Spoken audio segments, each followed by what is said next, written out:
confiance, il faut se faire confiance et faire confiance à Kadosh Baruch Hu. Ça, c'est déjà quelque chose d'important. Priez dans la tefila pour que nos enfants se construisent de manière équilibrée. C'est ce qu'on demande à Kadosh Baruch Hu, pas qu'ils deviennent X, Y, Z, qu'ils se construisent de manière équilibrée. Et après, ils auront leur espace de liberté. De toute façon, vous pouvez être la meilleure mère du monde, le meilleur père du monde, la liberté, l'adulte, là. Et il peut à un moment dire, c'était génial, mais ça ne m'intéresse pas. Ça, c'est ce qu'on appelle la bechira. Donc de toute façon, à un moment, ils l'auront. Et ce qui est sûr, c'est que si les fondamentaux sont là, ils resteront et un jour, ils se réinscriront dans leur histoire. Vous ne pouvez pas vous imaginer le nombre de cas dans lequel, et ça c'est l'horreur dans notre système juif religieux orthodoxe, je le dis tout de suite, dans lequel un gosse à un moment est dans une période comme ça, et il est désigné du doigt à la vindicte populaire, c'est un bidon. Il ne vaut plus rien parce qu'il est jeans basket, voire plus, comme dirait l'autre, et on regarde ça, il est dans une période de vie.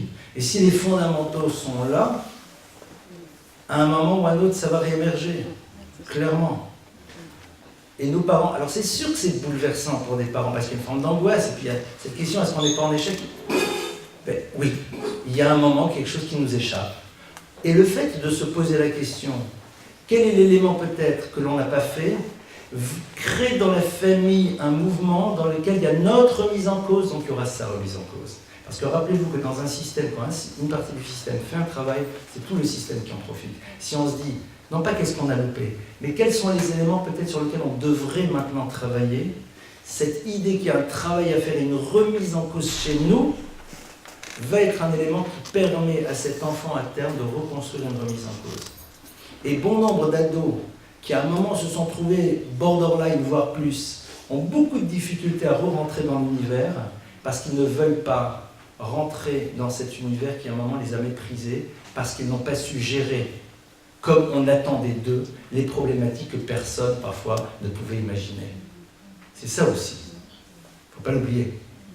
C'est-à-dire que parfois c'est pour une seule manière, la seule manière de se sauver, c'est de montrer qu'ils prennent de la distance, parce que rester dans un monde qui vous a fait peut-être un moment souffrir, et vous savez ce qui peut s'y passer aussi, c'est pas simple. Donc c'est pour ça que, mais je comprends ô combien votre question. C'est évident. C'est là où en effet, on doit se aider, c'est là où on doit avoir des maîtres à qui on peut parler, qui ont la fonction d'être là, de nous rassurer, de nous permettre de prendre de la distance et de surtout pas être chez des gens qui disent « Ah la pauvre, le pauvre, ah là là, ton fils, ah là là, ta fille, c'est la catastrophe ». Ceux-là, ce sont des poisons ambulants, on se les vient pas. En clairement, c'est des tueurs à gages, on peut qu'un intérêt rester à proximité. Oui, dernière question. Moi, je me demandais si c'était un manque de respect quand une enfant qui est très mature pour son âge essaye de prendre un peu votre place par l'autorité. Alors, tout le temps à vous reprendre, mais normalement, enfin, ça se fait pas de faire comme ça. Franchement, j'aurais pas fait comme devant tout le monde. Hein. Et puis, des fois, elle a raison, mais des fois, elle est au-dessus de ce qu'elle devrait faire. Donc, je ne sais pas si c'est un manque d'autorité, de respect, ou si c'est justement qu'elle essaye de... Je sais pas. Alors, vous savez que chez les petites filles, plus que pour les filles, il y a ce qu'on appelle le deuxième Oedipe. Hein. C'est un grand classique.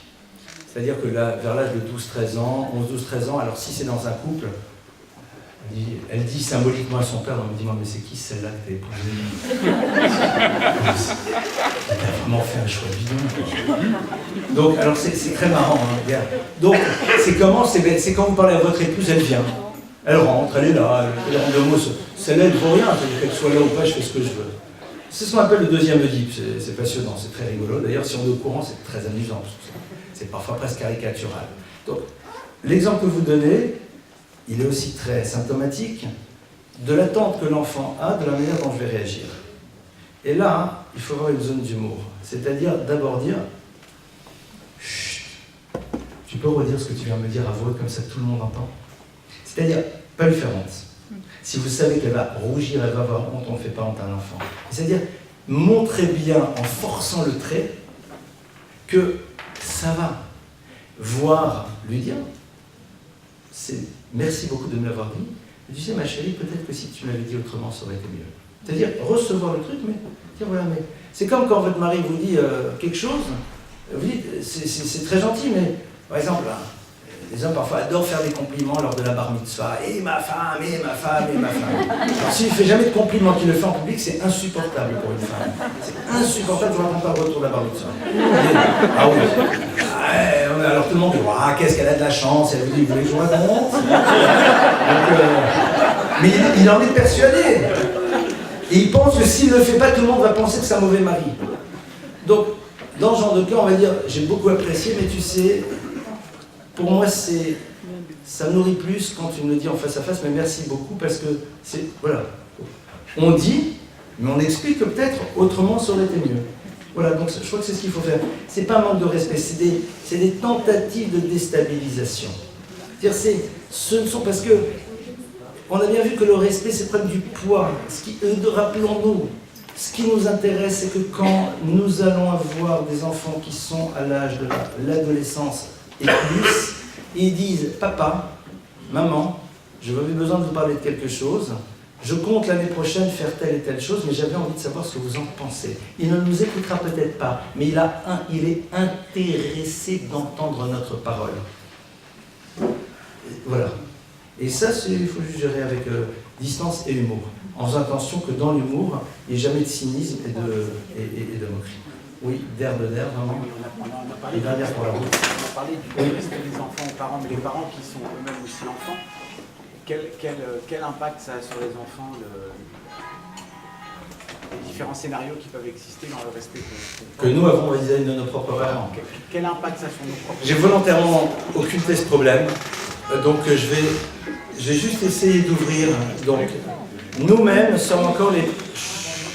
Un instant. Nous-mêmes, et on va conclure là-dessus vraiment, nous-mêmes sommes encore les enfants de nos parents, et on espère le maximum de temps, et nous avons parfois des parents qui ne sont pas simples à gérer. Et j'utilise bien le terme « gérer ». Il y a un moment dans la vie dans lequel nos parents, nous devons les gérer. Et c'est pas simple, parce que c'est au niveau psychologique, et d'ailleurs sachez, mesdames et messieurs, que quand votre conjoint se retrouve dans une situation pareille, il est dans un état de fragilité. Et donc, on ne peut pas s'étonner parfois de certaines réactions qu'il peut avoir, parce que c'est très déstabilisant, surtout si on ne s'y est pas préparé, de réaliser qu'à un moment, nos parents peuvent éventuellement être dans une forme de régression et qu'il faut qu'on les gère. Le respect à ce moment-là, c'est d'être dans la gestion. Dans la gestion, bien sûr, papa, non mais tu vois, papa, maman, etc. Et que nos enfants voient, et on peut leur expliquer, tu sais, papa, papy, enfin que, il n'est pas... Donc c'est pour ça que parfois ils parlent de cette manière et que moi, parfois, je suis obligé de... Il faut leur expliquer. Il faut leur expliquer, il faut leur dire très rapidement pour pas qu'ils paniquent. Oui, c'est vrai, c'est des époques. Alors certains parents à Nervesrim sont toujours nickel chrome, pour d'autres c'est un peu plus compliqué, chacun son histoire, sa santé, autre chose, voilà. Ça c'est vis-à-vis de nos propres parents. Et au passage, et je conclue là-dessus, ce qui est passionnant, c'est de voir que si on a bien construit les choses, ceux qui par la suite arrivent à avoir des relations très fortes, ce sont nos enfants avec leurs grands-parents. C'est très intéressant, ça sera si vous le voulez un jour un autre sujet, sur le rapport des grands-parents aux petits-enfants. En tout cas, je vous remercie pour votre écoute. Et Bezrat Hashem, on se retrouve dans un mois. Toujours les 4 coupes de lait pour celles et ceux qui n'ont toujours pas acheté le livre. Alors, à la prochaine conférence ou à la suivante, c'est sûr que le deuxième est sorti, puisque ça y est, il a été fini d'écrire.